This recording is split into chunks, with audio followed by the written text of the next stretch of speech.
Hello, good morning. Kasama ko yan si Banong. Subscribe to my YouTube channel. Click the notification button para mapigil sa video na i-upload ko. Ang vlog natin ngayon is yung i-vlog natin kung paano magkarga ng lambat, pangisda.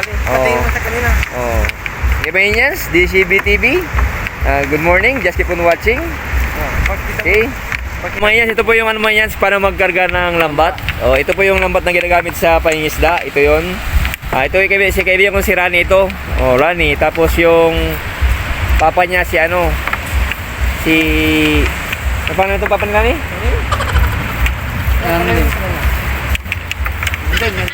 Nanding. Si Kuya Nanding. Si Kuya Nanding. Ayan na si Kuya Nanding.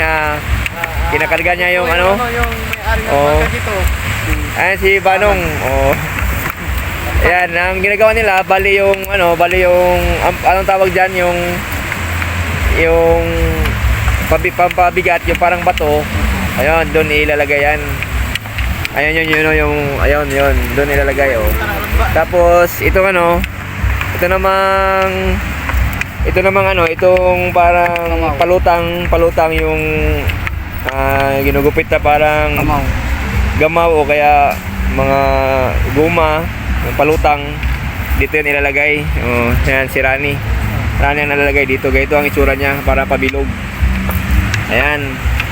Okay, yan yun. Dapat iwalay siya para pagbukas, pag pangisda bukas, ihulog na lang. Okay?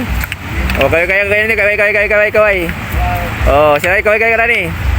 Okay, thank you kay Rani at Kuya Nanding sa nila dito sa ng lambat.